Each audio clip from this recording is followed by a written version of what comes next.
Assalamualaikum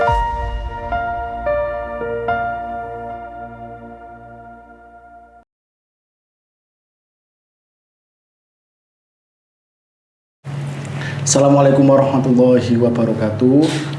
Berjumpa kembali dengan kami Bawaslu Kabupaten Demak dalam program podcast Bingkai Tali Bincang Demokrasi Demak Kota Wali.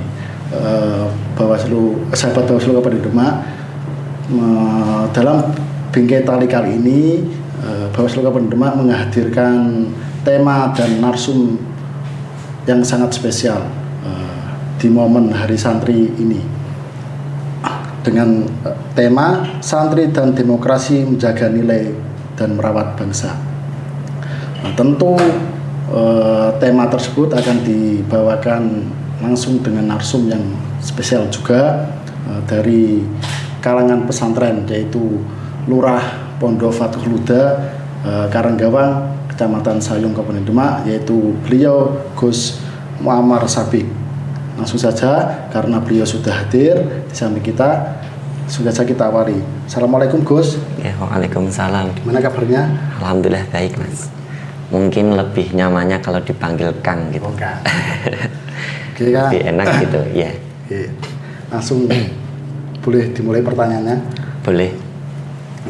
Secara historis pesantren kan lebih dulu keberadaannya daripada negara kita Indonesia ini.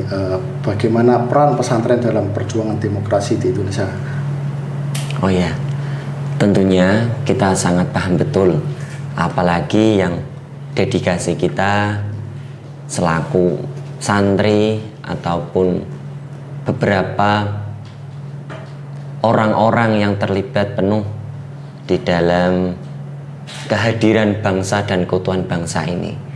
Tentu perang dan juga peran dari para kiai, para santri itu menentukan dari keberadaan, kejayaan maupun keberlangsungan kehidupan dalam berbangsa ini.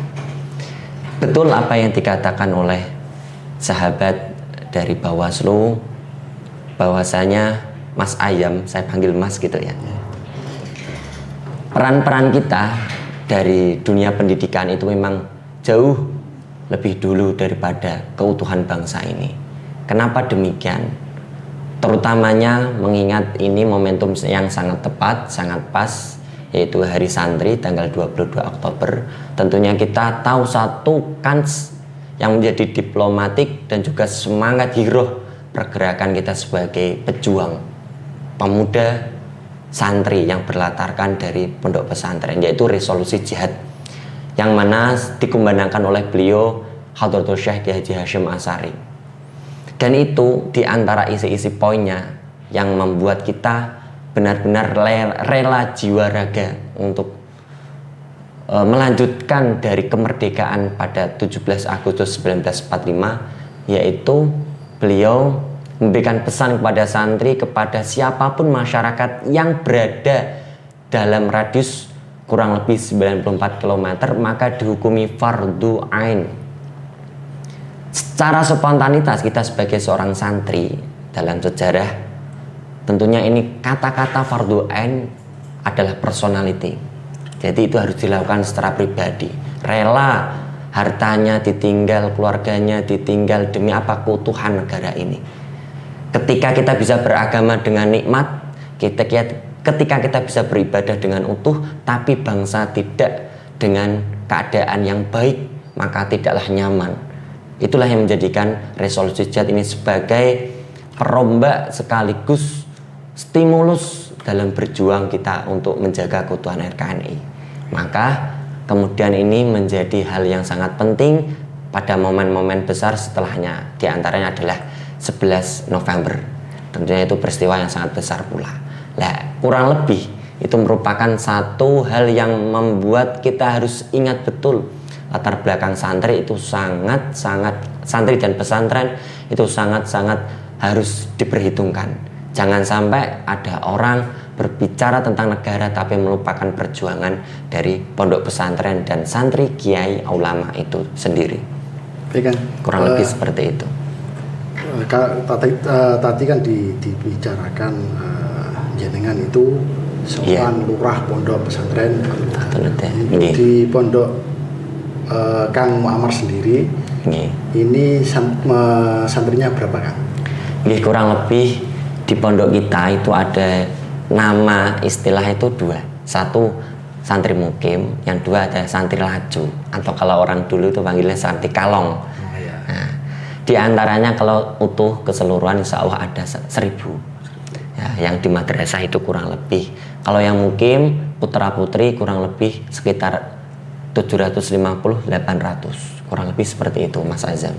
Apakah di lingkungan pesantren Fathul Huda memiliki kurikulum atau kegiatan yang mendukung pendidikan demokrasi?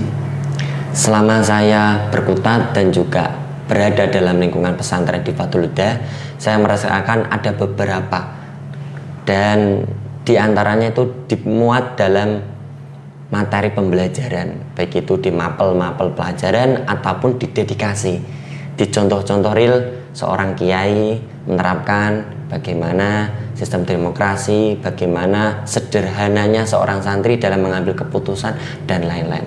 Ada itu di dalam pendidikan pesantrennya sendiri, di madrasah juga dimuat hal demikian.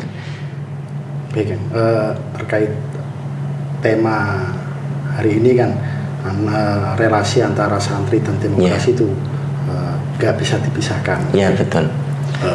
Terutama menjaga demokrasi dengan turut serta melakukan pengawasan pemilu adalah bagian dari ikhtiar merawat bangsa sesuai tema. Menurut jenengan ini, apakah bisakah peran pesantren ikut andil dalam hal tersebut?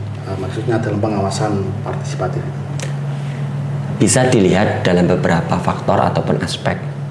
Kalau dilihat itu memang sangat penting dan urgent, pondok bisa dijadikan pengawas, bisa untuk menjalankan demokrasi. Dalam hal ini baik itu pemilihan, entah itu daerah ataupun kepala daerah ataupun wilayah, gubernur, provinsi sampai presiden, bahkan di daerah pemilihan legislatif juga sama. Bisa. Kenapa saya berani berkata bisa? Karena di dalam konteks pondok pesantren itu kan terstruktur. Istilahnya adalah ketika ada satu dawuh dari Romo Yai, maka santri-santri pun derek akan bahasanya pun derek akan sungkem tidak lampahi pun apa sing sae mesti didereki.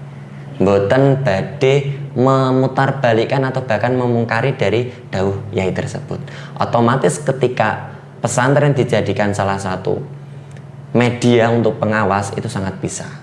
Di antaranya bisa kinerja atau bekerja sama dengan para alumni di beberapa daerah.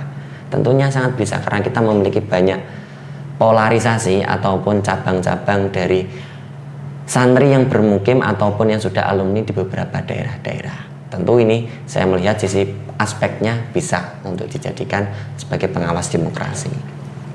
Lanjut, terus di pesantren Fathul Huda yang jenengan tempat itu pernah bekerja sama atau MUZU dengan penyelenggara pemilu, terutama dengan Bawaslu dalam hal ini terkait kegiatan sosialisasi pengawasan partisipatif, Mas?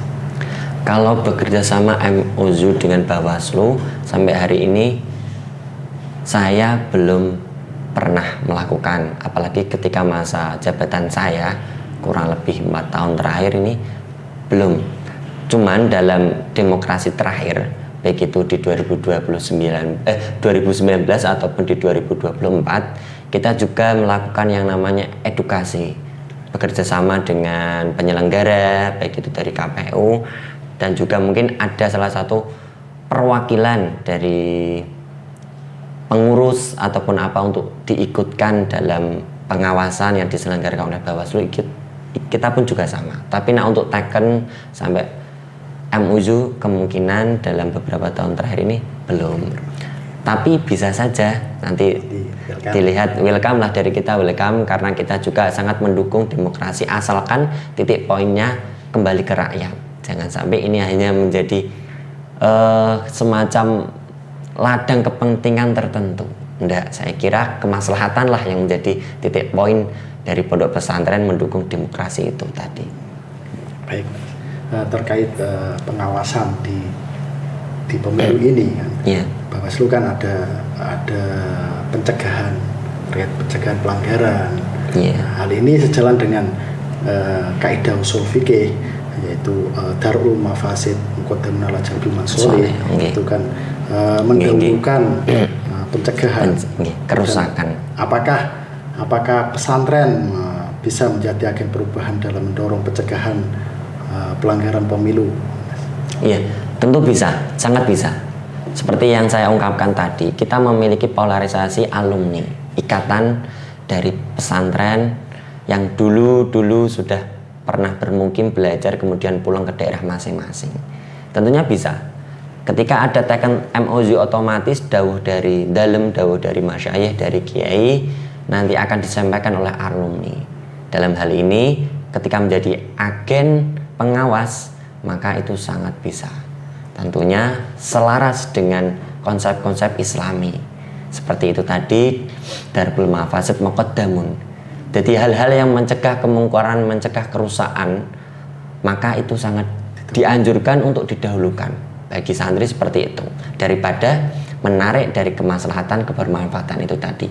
Karena kemungkaran itu secara tidak langsung ketika sudah bolong ataupun masuk dalam sisipan-sisipan baik itu secara muamalah, ibadah ataupun siasah, maka kebelakangnya pun akan sangat merembet dan sangat bisa merobohkan dari satu bangunan yang sudah baik. Tentunya kita bisa, sangat bisa itu agen perubahan dan pengawasan. Terus sekarang ini kan kita hidup di negara komunal seperti Indonesia ini. Iya. Untuk menghindari polarisasi di pemilu, apakah di dunia pesantren diajarkan nilai-nilai menghargai perbedaan pilihan atau toleran? Nggih. Selama saya merasakan sendiri, alhamdulillah dari Yai itu tidak pernah menekankan pemaksaan. Jadi benar-benar apa yang menjadi kemarin oleh penyelenggara dari KPU yang memilih dengan hati itu diterapkan di pondok kami.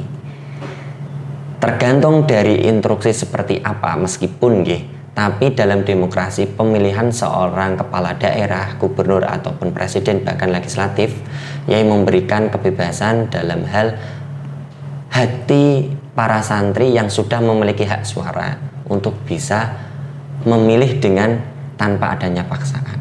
Tentu kita juga mengeskalasi, tidak sampai santri jangan sampai buta milih ataupun tidak tahu tokoh-tokoh yang mau dipilih. Maka disinilah peran dari kiai untuk memberikan gambaran secara sehat, gambaran secara positif beberapa tokoh-tokoh. Saya contohkan seperti itu. Maka insya Allah dari santri pun tidak mungkin kegiring dengan hal-hal yang justifikasi, baik itu menyerang ataupun menaikkan satu grade salah satu calon ataupun menurunkan grade dari calon yang lain. Itu yang saya rasakan sendiri di dalam demokrasi beberapa tahun terakhir di pondok kami, tentunya di para santri-santri seperti itu, Mas Azam. Baik Kang, terima kasih sebagai penutup. Monggo bisa disampaikan closing statement dari seperti itu. Muhammad Sabik. Ya, terima kasih kepada Mas Azam telah memberikan waktu kepada saya, kepada keluarga besar Bawaslu Kabupaten Demak tentunya. Mungkin tidak banyak yang bisa saya sampaikan, dan penjelasan yang singkat ini pada siang hari ini semoga bisa memberikan kebermanfaatan. Satu prinsip saya menjadi seorang santri, jangan lekang oleh waktu dan juga jangan merasa puas ketika sudah di posisi tertentu. Khidmahkanlah jiwa raga kita untuk kiai, untuk ulama, untuk negeri.